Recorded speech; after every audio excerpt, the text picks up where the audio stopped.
दो भोजनों के बीच कम से कम 5 से 6 घंटे का अंतर होना चाहिए। जीने का आदर्श तरीका तो यह होगा कि जीवन में नींद ही ना हो, पर अभी यह संभव नहीं है क्योंकि शरीर में अब भी कुछ जड़ता यानी इनर्शिया है। तो नींद कम से कम हो, बाकी समय शरीर आराम से रहे।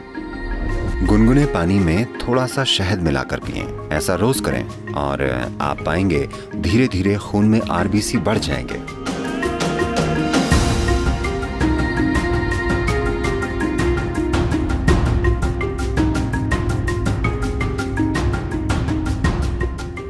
अगर भोजन की बात करें, सबसे महत्वपूर्ण चीज जिसका आपको ध्यान रखना चाहिए वो ये है, किसी दिन जब आप कोई भोजन खाते हैं, चाहे आप जो भी खाते हैं, आपको ध्यान रखना चाहिए कि वो भोजन कितनी जल्दी पचकर आपका हिस्सा बन जाता है।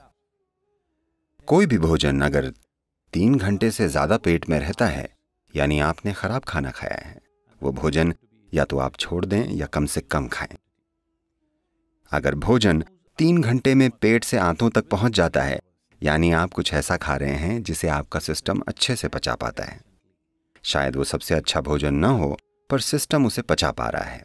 और 2 भोजनों के बीच अगर आप 5 से 6 घंटों की दूरी बनाए रखते हैं और बीच में अगर कुछ भी ना खाया जाए, तो आप पाएंगे कि कोशिकाओं या सेल्स के स्तर पर सिस्टम में सफाई होगी। सेलुलर स्तर की यह सफाई स्वस्थ जीवन के लिए सबसे जरूरी और सबसे ज्यादा महत्वपूर्ण है। तो 2 भोजनों के बीच कम से कम 5-6 घंटों का अंतर होना चाहिए। अगर आपकी उम्र 30 से ज्यादा है तो दिन में 2 बार अच्छे से भोजन करना काफी होगा। एक सुबह का भोजन और एक शाम का। शाम के भोजन के बाद कम से कम 3 घंटे रुककर सोना चाहिए और कुछ शारीरिक काम होना चाहिए। जरूरी नहीं है कि बहुत भारी या जोरदार गतिविधि हो, बस थोड़ी सी सैर या शायद थोड़ा सा डांस या ऐसा कुछ। अपने लिए कुछ ऐसा करें ताकि शाम के भोजन के बाद कम से कम 20 से 30 मिनट कुछ शारीरिक काम हो। ऐसा करने से आपका सिस्टम काफी स्वस्थ होगा।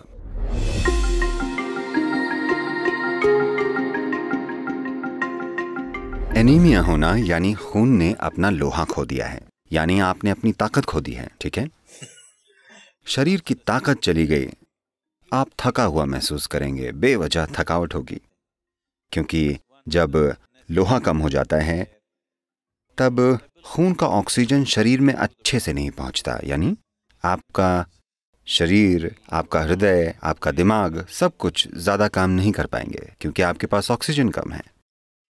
तो खून में ऑक्सीजन की मात्रा को बढ़ाना एक जरूरी चीज है, क्योंकि शरीर की सेहत, उसका खुद को आसानी से जीवंत करना, इसके लिए खून में ज्यादा ऑक्सीजन होनी चाहिए और यह क्षमता कम हो जाएगी। खासकर महिलाओं को ध्यान रखना चाहिए। उनके शरीर की प्रक्रिया के कारण उनमें हीमोग्लोबिन की कमी हो सकती है, जिससे खून में ज्यादा ऑक्सीजन नहीं समा पाएगा और बेवजह वो थक जाएंगी। अगर आरबीसी कम है तो बुद्धि पर भी असर होगा, क्योंकि दिमाग में ऑक्सीजन कम होगा तो इसका असर शरीर और दिमाग दोनों पर होगा। तो इससे बचने का एक सरल तरीका है, रोजाना हल्के गर्म पानी में थोड़ा शहद मिलाकर पीना। रोजाना ऐसा करें।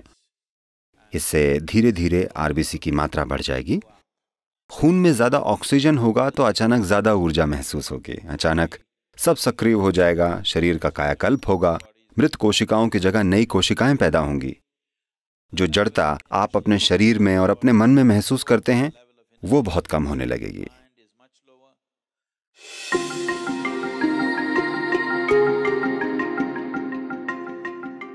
तो शहद हमारे सिस्टम पर अलग अलग असर डालता है।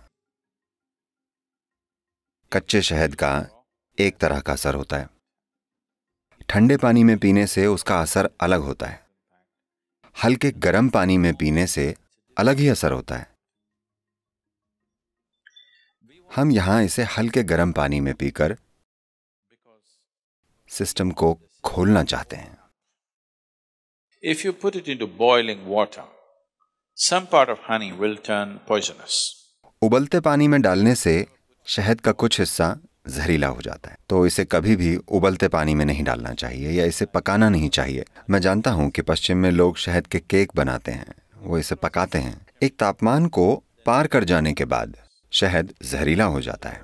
तो आपको इसे ऐसे तापमान में रखना चाहिए कि ये पीने लायक हो।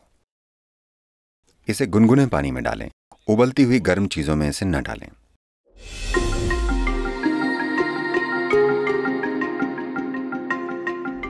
देखिए, नींद अपने आप में जीवन की जरूरत नहीं है।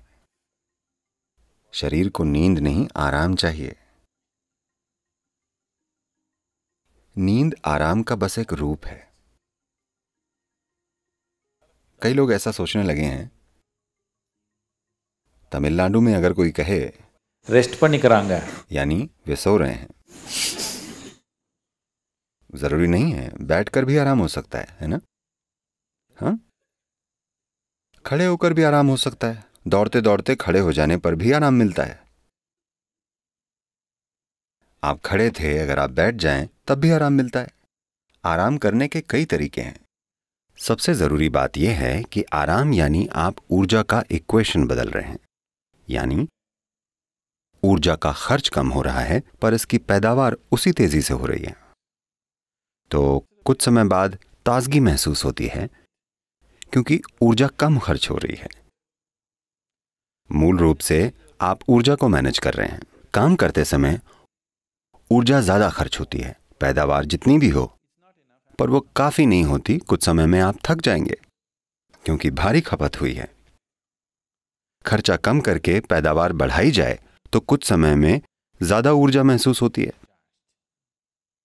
सबसे बेहतरीन तरीका तो यह होगा कि जीवन में नींद ही ना हो, पर अभी यह संभव नहीं है क्योंकि शरीर में कुछ जड़ता है। तो कम से कम नींद ठीक है, बाकी समय शरीर को आराम है। अगर शरीर आराम से रहे तो नींद तब तक नहीं आती जब तक शरीर एक तरह से थक न जाए। तो शरीर कभी भी नींद नहीं मांगता, पर आराम जरूर मांगता है। अगर आपको यहां आराम से बैठना नहीं आता तो ये ऐसे आराम करेगा, इस प्रकार। अगर आप बिल्कुल आराम से बैठ पाएं तो ये बिना सोए घंटों बैठेगा, वरना शरीर को सिर्फ नींद में ही आराम मिलेगा। अभी यहां बैठे बैठे आप एक सरल काम कर सकते हैं कि आप यहां आकर बैठ जाएं।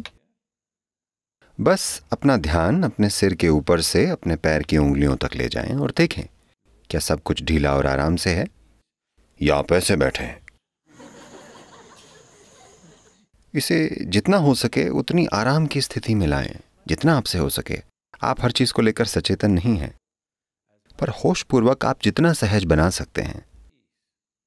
आप अचानक देखेंगे कि अगर आप 10 बजे सोते हैं और आप बस 1 घंटे यहां आराम से बैठते हैं तो आपकी नींद आधे घंटे आगे बढ़ जाएगी।